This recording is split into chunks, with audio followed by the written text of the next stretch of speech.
बिस्मिल्लाहिर्रहमानिर्रहीम। अस्सलाम वालेकुम दोस्तों, welcome to Zaika food secret channel. मैं हूं आयशा और आज मैं लाई हूं आपके लिए करेले बनाने का बेहतरीन तरीका। जो करेलों की रेसिपी आज मैं आपके साथ शेयर करने वाली हूं, आप इस तरीके से करेले बनाएंगे तो करेले बहुत ही मज़ेदार बनेंगे। तो इसके लिए हमें जिन चीज़ों की ज़रूरत है वो है कटे हुए करेले। यहाँ मैंने करेलों को काट कर उनके बीज निकाल दिए थे। करेलों को वॉश करके नमक के पानी के साथ सुखा लिया था।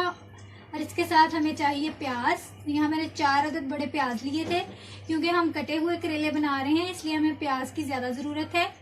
इसके बाद हमें चाहिए टमाटर, हरी मिर्चें, लहसुन अदरक का पेस्ट। खुश्क मसालों में हमें चाहिए हल्दी, नमक, मिर्च, ज़ीरा, काली मिर्चें और गरम मसाला। तो चलिए इसको बनाना शुरू करते हैं। लेकिन इससे पहले मेरी आपसे ये गुजारिश है कि रेसिपी बनाने से पहले, देखने से पहले आप मेरी वीडियो को लाइक कर दें, मेरे चैनल को सब्सक्राइब कर दें और साथ दिए गए बेल आइकन को लाजमी प्रेस कर लें ताकि मेरी हर नई वीडियो का नोटिफिकेशन आपको सबसे पहले मिल सके। तो चलिए रेसिपी बनाना शुरू करते हैं। यहाँ मैंने सरसों का ऑयल है गर्म करने के लिए रख दिया है। हम तलने के लिए सरसों का ऑयल इस्तेमाल करते हैं। आप भी सरसों का ऑयल लाजमी इस्तेमाल किया करें। सरसों का ऑयल सेहत के लिए बहुत अच्छा होता है। ये आपकी वीन्स में जमता नहीं है, बल्कि खून की रवानगी भी अच्छी होती है। तो लिहाजा सरसों का ऑयल ही कुकिंग में इस्तेमाल किया करें। मुझे कुकिंग ऑयल रखे हुए 10 मिनट हो चुके हैं और अब मैं इसमें करेले शामिल करूंगी और इसमें सरसों के ऑयल में करेले को फ्राई करूंगी। करेले शामिल करते हैं। बिस्मिल्लाहिर्रहमानिर्रहीम।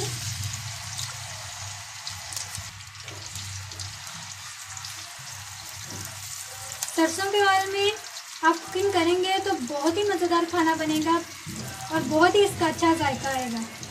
अब यहाँ मैंने इसको तलने के लिए रख दिया है करेलों को। जब तक करेले फ्राई हो रहे हैं तब तक हम इसका मसाला तैयार करते हैं। यहाँ मैंने तेल गरम होने के लिए रख दिया है। तेल गरम होगा तो हम इसमें प्याज डालेंगे। तेल गरम हो चुका है, अब हम इसमें प्याज डालेंगे। बिस्मिल्लाहिर्रहमानिर्रहीम। प्याज डाल लें और अच्छे तरीके से मिक्स कर लें। प्याज़ों को आपने बहुत अच्छे तरीके से फ्राई करना है। यहाँ मैं प्याज़ों को फ्राई होने के लिए छोड़ देती हूँ। आप देख सकते हैं कि करेले बड़े अच्छे तरीके से फ्राई हो रहे हैं। अभी हम तकरीबन 25 मिनट के लिए करेलों को और फ्राई करेंगे। अभी ये बने नहीं। करेले बहुत अच्छे तरीके से फ्राई हो रहे हैं। अभी हम इसको मज़ीद 5 मिनट के लिए और फ्राई करते हैं। प्याज बहुत अच्छे तरीके से लाइट ब्राउन हो चुका है। अब हम इसमें लहसुन अदरक का पेस्ट शामिल करते हैं।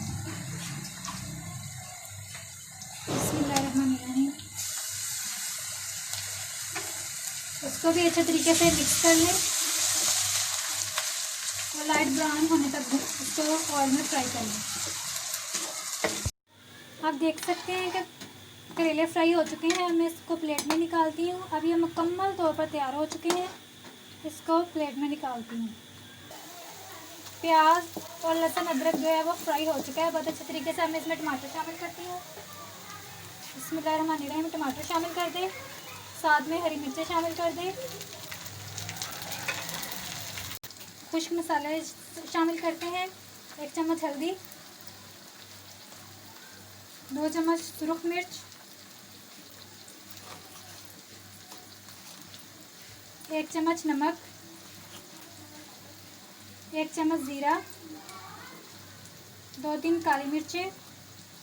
पानी का छींटा लगा लें और अब इसको अच्छे तरीके से मिक्स कर लें। आप देख सकते हैं कि मसाला बड़े अच्छे तरीके से फ्राई हो रहा है। इसको हम मज़ीद अच्छे तरीके से और भूनेंगे। जितना मसाला अच्छा भूनेंगे सालन उतना ही बहुत ही मज़ेदार बनेगा। यहाँ मैंने करेलों को प्लेट में निकाल लिया है। अब हम इसको मसाले में शामिल करते हैं। मसाला तैयार हो चुका है। अब हम इसमें करेले डालते हैं। बिस्मिल्लाहिर्रहमानिर्रहीम। अच्छे तरीके से मिक्स कर लें।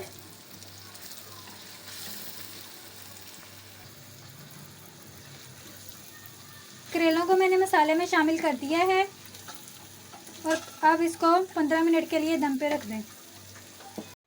व्यूअर्स, आप देख सकते हैं कि करेले अब तैयार हो चुके हैं। अब इसको डिश आउट करते हैं और दिखाते हैं आपको इसकी फाइनल लुक।